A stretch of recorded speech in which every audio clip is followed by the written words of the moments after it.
Starting a business is exciting, but not always easy. Things will go wrong.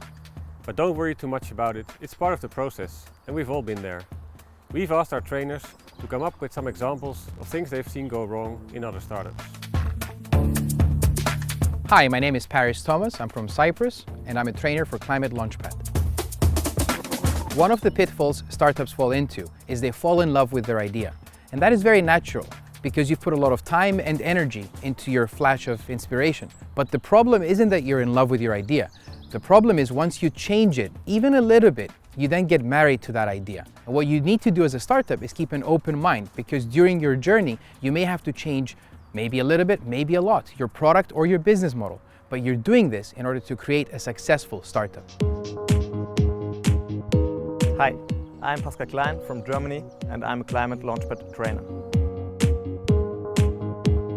So what I see when I work with startups, that founders tend not to talk about the idea because they are afraid of that someone is stealing their business idea. From my point of view, that's the worst thing you can do, because your idea has to develop, and you have to develop your idea. You have to get valuable feedback from people, from your potential customers. In the end, it's all about executing the idea, learn fast and getting things done. What means if the idea is good, there are a lot of people on the world working on that idea. So I highly recommend speak about the idea to make it even better. Hi there, my name is Mike Goodfellow-Smith. I'm from the United Kingdom and I'm a Climate Launchpad trainer. One of the pitfalls I see often in new businesses, particularly from environmental entrepreneurs, is this feeling that everybody should love the product or service they're bringing to market. Ladies and gentlemen, they're not going to love your product. They're not going to love you necessarily. This can come as a great disappointment when you're out there fighting for your new product, services and trying to get the right price. People will not love you just because you're going to save this planet. You've got to fight as hard as anybody else. Please do not be disappointed when you find people don't love your product, don't love you, and are only just beginning to realise why they should buy environmentally sound products. Don't be disappointed, keep fighting. Hello everyone, my name is Israel Griol from Valencia in Spain, and I am one of the trainers of Climate Launchpad. When we say we don't have competitors, nobody's doing this, maybe it's because there's no market for your product, or maybe it's because we are not searching well. In addition, you must know that a competitor is not someone that is trying to develop exactly the same product as you.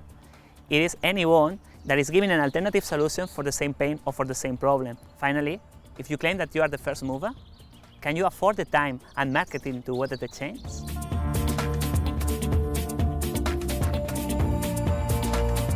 Hello, my name is Ron Bloemers. I'm from the Netherlands and I'm a trainer in the Climate Launchpad. I think the two most important pitfalls for startup are 1, customers who don't want to buy your product, and 2, founders' dilemmas. However, this is not the pitfall I want to talk about today. As a coach in the acceleration program in Climate Kick, I see a pitfall, and I see that with a lot of startups, which is actually being not well prepared before you talk to investors. And I mean with everything. There's so many questions to be answered. Prepare your materials well. And then I mean things like writing a business plan, thinking about the strategy that you have, that you go through with your investor. How do I negotiate? How do I set up the process with an investor? And all the questions that you need to answer up front. For instance, what would be the valuation of my startup? How many shares do I give away, etc. There are so many questions that need to be answered up front before you actually talk to investors, and my strongest advice is do it and prepare well, and in many cases startups don't.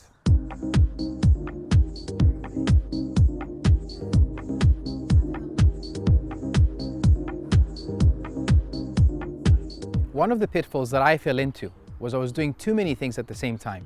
In fact, at some point, I was running 3 consecutive startups. And it's not about running more than one startup. This is in everything that you do. You need to make sure you keep focused. Grab hold of that first thing. It could be investigating your beachhead market or a new customer segment. Whatever it is, try to get it done one thing at a time. An experience I want to share with you is that bigger teams are not better teams. In our case, we had a team of 5 founders, all with a business background.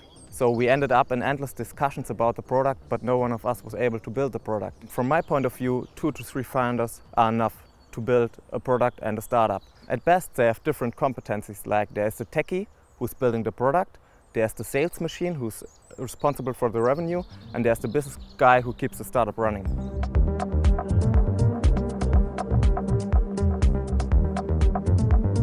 So I'd like to tell you about a pitfall that hit me in my second startup. This was a company back in the 1980s called Environmental Assessments. I was a very keen, young environmental manager. I was suddenly finding myself with massive contracts from British Telecom, from British Rail, from the Royal Society for the Protection of Birds. I was travelling all over the world, working for the Portuguese government, for the Bulgarian government. Everybody wanted to work with me. I was doing wonderful work all over the world. I was travelling, I was working long hours, I was enjoying it. I worked out that I could retire at the age of 35, but with the pressures and the workload, I'd be dead by 35. When you say this works in the US, so definitely this is going to work here, you don't know it. You need to prove it through customer validation. So it is much better to claim that you have a few people that are willing to pay for this than to say that this was a bestseller by another team in another country. So now you've heard some common pitfalls and experiences. I hope these examples will help you. Stay positive and go for it.